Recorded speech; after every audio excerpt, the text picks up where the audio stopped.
So I wanted to get us kicked off with sort of like our image of what we think about when we hear metrics.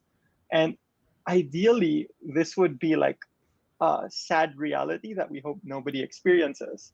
But unfortunately, we end up in very similar circumstances where you tell your company, let's start building metrics, and you end up with a massive dashboard that means almost nothing. To the person's point, it measures how well we understand them all going to zero.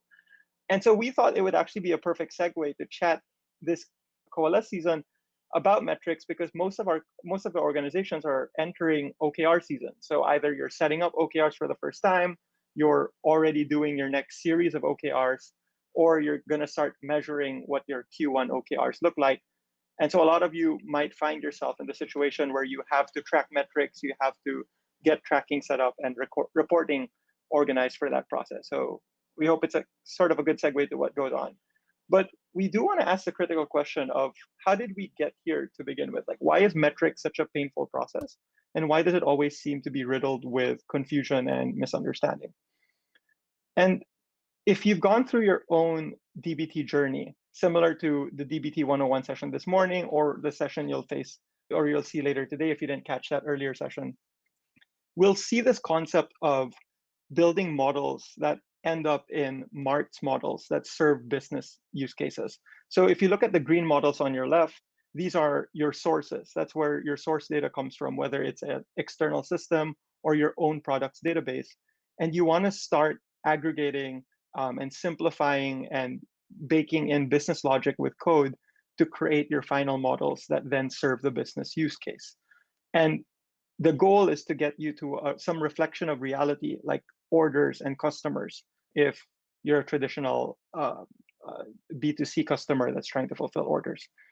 And what you do then is make that public and make it accessible to users in the business, whether it's your stakeholders, top management, or just every other person who's working in the business and has their day-to-day job.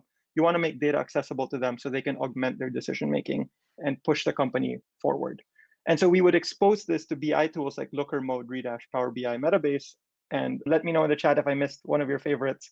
Did not intend to neglect them. But that's essentially what that workflow looks like. And a lot of our documentation, a lot of our tutorials kind of walk you to that scenario. From there, we then urge people to democratize your data, have people interact with your data and create this now army of metrics, tables, and dashboards that help augment decision making and improve your business. Unfortunately, that leads to people calculating revenue 200 times if you're being optimistic, and maybe 1,000 times if you're talking about the real world.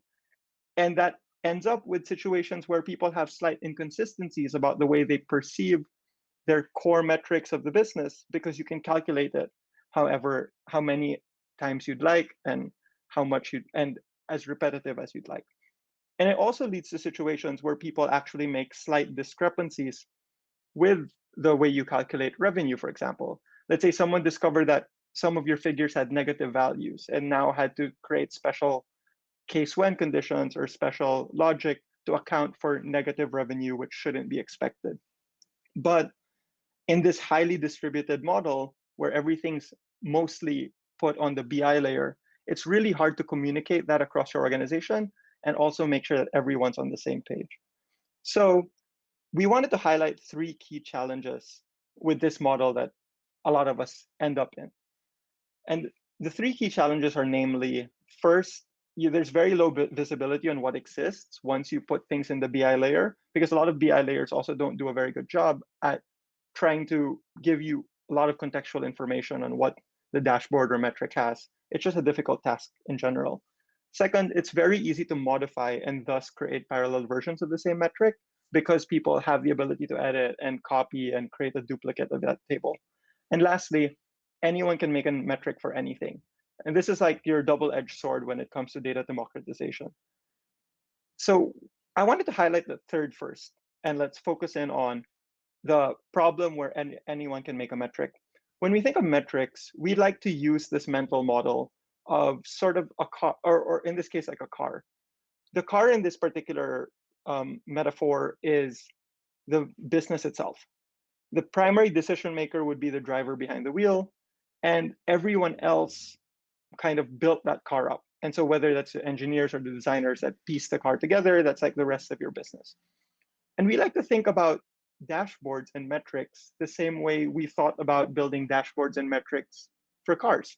If we take a look at the midsection where you see the main dashboard of your car, we surface the most relevant information to you at the point in time. What is your speed? RPM, kind of questionable. Not sure how many times people need it. I guess it will tell you if something's wrong with your engine. But in general, we try to surface things that are not as obvious to you, but help you make meaningful decisions. But we also don't drown everything out in the vehicle. If you're driving a car, you're exposed to your front windshield, you're exposed to your rear view mirrors. And these are other signals that you as a decision maker can intuitively make judgment on. But the things that are not so obvious, we surface to you in your front primary dashboard. That's the same way we like to think about metrics. The goal is not to measure everything that could be measured in your business, but instead surface the things that are not as obvious, but directionally or most salient, most important for you so that you can make a sound decision for your business. In this case, it could be maybe your top level goals. If you have set OKRs at the company-wide level, maybe these are the main metrics you really want to track. And you might ask, what about that side tablet thing on the right? Some cars have it and some don't. We think that's actually another good piece of the metaphor. Often you will have auxiliary separate types of reporting and tracking systems that help you still gain extra context on your business, but these are one-off. You seek to gain more information, but they don't always have to fit in your top line metrics reporting system or the way you regularly report metrics. So if you have revenue as your top line metric and your sales team is primarily focused on maybe revenue broken by category or broken by region, you should in turn create ideally separate dashboards or separate reporting mechanisms to serve those use cases. And you don't muddle it up with the primary focus of what your top level KPI reporting should provide for your team. And so the goal really is to show the most relevant information at the point in time where people need it to make decisions, so you don't muddle up and lose trust with the rest of the reporting system you have in place. Now we want to tackle maybe the next two questions. And this is really where we think version controlling will help you in the process. So in terms of low visibility and making it very easy to modify, if we look at the core trade-offs of moving away from a BI layer set of metric definitions to version controlled metrics, these are really where version controlled metrics shine. By putting it in some sort of Git controlled system, you make it easy for you to track changes over time. So you solve the problem of anyone can change everything and alter whatever. But you also make it easy to discover things that have already been built. If things are centralized in your DBT project, not only is your core business logic tracked in that DAG, in that series of SQL transformations, but also the logic that you use to define the primary business objectives in your business. And so we do think this is a very good solution to trying to resolve that problem. But you can see this pros and cons list is fairly stacked evenly. And so the way we like to think about this is if you're very early in experimentation stage and you're trying to figure out the nuances of your data set or the way you want to interpret revenue or the way you want to define growth, it would be good to start on the BI layer where you get to experiment with these things and figure out how your company really perceives your data concepts. But as you solidify thinking and your focus now turns to distribution, you want to start moving that into a controlled system that doesn't get muddled easily or doesn't get altered easily. And so you will have to sort of play with both. And we don't really recommend, one over the other in all cases. Instead, we think of having the two as a good balance. So I'm going to go turn it over to Christine. We've kind of laid the groundwork of why we think we should version control metrics and when we should do it. And Christine will help us understand how we're actually going to execute this in our organizations. Thank you, Andrew. All right, so before we build our metrics framework, we want to get the relevant people in the room. So our key players here consist of stakeholders and analytics engineers. So stakeholders are responsible for defining the key areas of the business to focus on, choosing what's valuable out of those areas to focus on, and conveying the cases that should absolutely be accounted for. And the analytics engineers need to be present to ask the questions based on what they know about the data in order to turn stakeholder ideas into clearly defined metrics. They're also responsible for building the metrics using SQL, and they need to ensure that the defined cases are accounted for. And then they also need to track the values against the set goals. So anytime these metrics are involved, the key players should be collaborating in order to ensure that the metrics give valuable and meaningful pulses on the business. So with that in mind, let's build out a metrics framework. So if you've gone through our on-demand learning materials, this might look familiar. This is where we left off with our Jaffle Shop example. We're going to focus on the end here because that's where we're going to start building out this metrics framework. So to start, we're going to add a seed file, which outlines our goals for the metric we want to measure against. So in this example, we're looking at new revenue.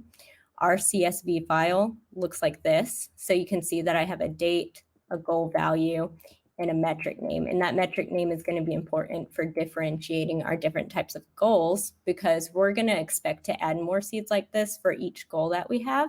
So each of the seeds are going to have to follow the same structure. So next, we're going to build a model that's going to union together all of the goals. And we're going to call this goals unioned. And in the code, we're implementing Jinja to help us easily add new goals. So at the top, you can see that I have this Jinja array, and it points to our seed models. And then I'm iterating through those names with a for loop. And I'm just selecting all from each of those and unioning them together.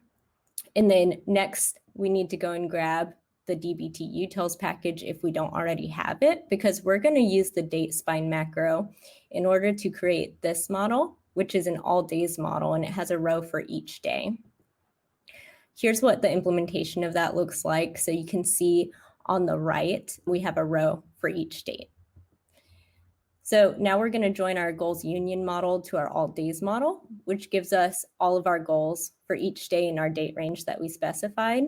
And it keeps days for goals that we don't have defined too. So now we're going to build out the portion that works with our MARTS modeling. So our analysts might add metrics models like this, but since each analyst on our team can add these, we need to have some rules in place. So here's some rules for creating metric models that we've defined. So the results in these models should result in a date and a summative value, and they must implement a macro that we're going to build for standardization. So let's go to the macro first so that way you can see what it does. All right, so this macro is called format metric, and this macro takes in a metric name, a date field, and a metric value as its parameters. And the main purpose of this model is to standardize the column names so that way they're consistent with all of the other metric models that are being built. But it also creates a unique key from that metric name in the date column. And then in our new revenue model, you can see that the final CT is following our rules. So there's a date, a summative value, and then we're calling this macro to standardize those columns, and we're passing in our metric name, our date, and our metric value. So next, we're going to just implement the same unioning and date spining logic that we use, except we're doing it on the metrics.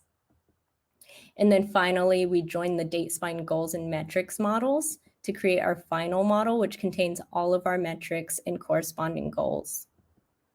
And since we've standardized our metric column names with our macro here, for the union that happens at this step, we can add additional models downstream in the flow, which add columns like last month or last year comparisons for all of our metrics. Whenever we're ready to add a new metric, we just need to seed our goal and then ensure we've added it to that Jinja array, and then create our metrics model and ensure that we've added that to the metrics unioned array. And then from there, our values get integrated into our metrics framework. So this is an example of what our metrics data looks like when visualized in our BI tool. And you can see that we've used our metrics name in order to filter our dashboard to the metric we want to see. And then we also added a seed and implemented metric definitions so we can easily show a description for each metric. And while we're here, let's talk about the characteristics of good metrics, because these questions should be asked for every single metric that we plan to add now and in the future.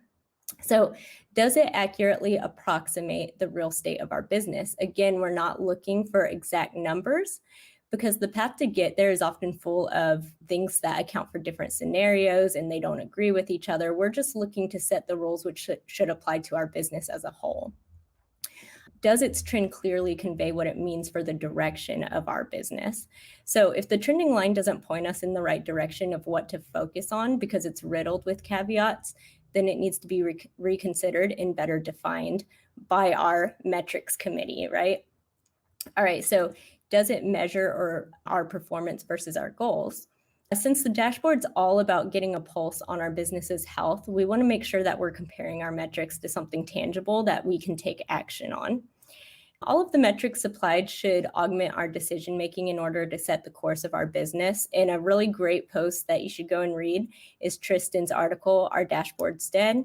Also, we've supplied this in a metrics playbook, so you can check that out to see these models more in depth. And now I'm going to turn it over to Erica to talk about further considerations when building out this framework. All right.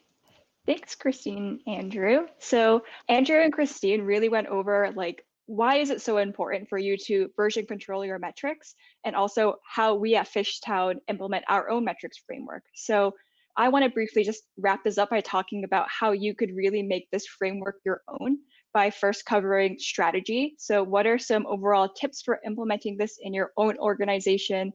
Finessing, so incorporating your own team's values, priorities, and different nuances that you may have. And also talking about the limitations, so addressing the general caveats of our current framework. So first piece, tips for implementing the metrics framework in your own organizations. The first piece that's really important is collaboration. Christine talked about this very briefly, but it is so important for the stakeholder and for the analytics engineer to have a sit-down conversation, so that way everyone is on the same page. And it also builds this foundation of trust. Like, it doesn't really make sense for an analytics engineer to say like, okay, great, we need to have a revenue metric, I'm just going to build that out. But if you have a conversation with, say, like the head of finance and say like, this is how we expect revenue to be defined, then that way the stakeholder will then trust the data that they see, rather than seeing it, saying like, oh, this isn't correct, and then having their own separate report that doesn't fit the same framework. The next is process. I cannot stress how important it is to have very clear documentation of how to add, remove, and update metrics. We highly recommend adding this to your playbook, because maybe initially one analytics engineer could take this on, but eventually you need to teach a person how to fish mindset of like, reference the docs. It is very easy and very simple, especially once you have the framework already set up. And also seek out the help of experts in your team. It takes a village to create a metrics framework, right? So say you have a data scientist, maybe they can forecast the goals that you're going to want for the upcoming year. If you have lists on specific teams, they could own their own team's metrics, and then it'll be a great group effort to empower your entire company. And also, setting your foot down and saying when things shouldn't be tracked as metrics. Andrew had a really great car dashboard analogy where metrics should be a pulse check on how well the department or how well the company is doing, such as saying like, are we seeing any red or green flags? And if so, then you can then dig into a more specific and more detailed dashboard. And then the next slide. Next, we're going to talk about incorporating your own team's values and priorities. So let's say like maybe you're an e-commerce company and you follow the retail calendar, then change the date spine to be in line with those appropriate reporting periods. If you commonly track 7-day averages, or if you know for sure that you want to see year-over-year percentages, then just code this once in the final metrics table, and you never have to think about it again. If the logic is already there, then all the future analysts have to do is just plug in the metric, and they just can kind of like sit back and like have everything populate for them. And lastly, if there are any special like business logic that you need to account for, such as like time zones or currency conversions, then maybe you should look at building the metric using one of your Mart's models, something that already exists that has all of your business logic, and just leverage those objects instead.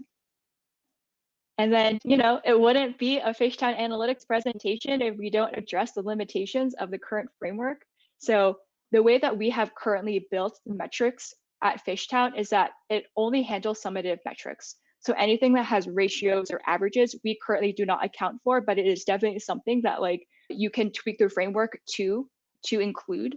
There's also no support for multiple timeframes. So our current method only uses dates. It's only on the day level. And we also don't have any slicing and dicing, i.e. segmentations, or any additional categorization on top of that. But it's definitely something you'll be able to add.